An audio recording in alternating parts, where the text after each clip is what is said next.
എല്ലാ ഗവൺമെൻറ് പ്രൊജക്ട്സും അവർ കോൺക്രീറ്റിൻ്റെ വാട്ടർ ടാങ്കാണ്. കാരണം ഫൈബറിൻ്റെ water tank ആണോ കോൺക്രീറ്റിൻ്റെ വാട്ടർ ടാങ്ക് ആണോ ബെസ്റ്റ്?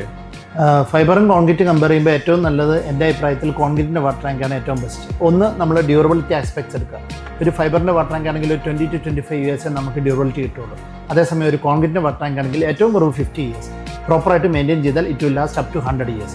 രണ്ടാമത് നമ്മളുടെ കോസ്റ്റ് വൈസ് ഫൈബറിൻ്റെ വാട്ടർ ടാങ്കിലായാലും നമ്മൾ വലിയ ടാങ്കിലോട്ട് പോകുമ്പോൾ, ഉദാഹരണം ഒരു 3000 liters 4000 liters പോകുമ്പം ഫൈബറിനേക്കാളും ഒരു ലിറ്ററിന് ഒരു 2 രൂപ മുതൽ 3 രൂപ വരെ കോസ്റ്റ് കുറവായിരിക്കും കോൺക്രീറ്റിൻ്റെ വാട്ടർ ടാങ്ക്. മൂന്നാമത് ഹെൽത്ത് വൈസ് കോൺക്രീറ്റിൻ്റെ അഡ്വാൻറ്റേജസ് നമുക്കറിയാം. കോൺക്രീറ്റ് എന്ന് പറഞ്ഞാൽ എല്ലാം നമുക്ക് നാച്ചുറലായിട്ട് കിട്ടുന്ന പ്രൊഡക്ട്സും കൊണ്ട് ഉണ്ടാക്കുന്നതാണ്, ഇൻക്ലൂഡിങ് സിമെൻറ്റ്. അപ്പോൾ പ്രോപ്പറായിട്ടുള്ള സ്ലാഗ് സിമെൻറ്റിൽ നമ്മളൊരു കോൺക്രീറ്റ് വാട്ടർ ടാങ്ക് ഉണ്ടാക്കുകയാണെങ്കിൽ മിനിമം 100 years എങ്കിലും അതിന് ലൈഫ് സ്പാൻ ഉണ്ടാവും.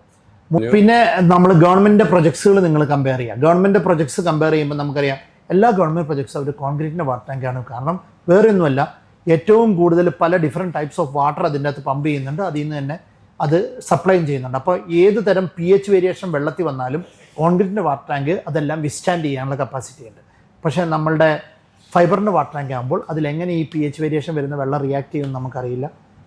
അപ്പോൾ ഹെൽത്ത് വൈസും നമുക്ക് കോൺക്രീറ്റിൻ്റെ വാട്ടർ ടാങ്കാണ് ഏറ്റവും നല്ലത്.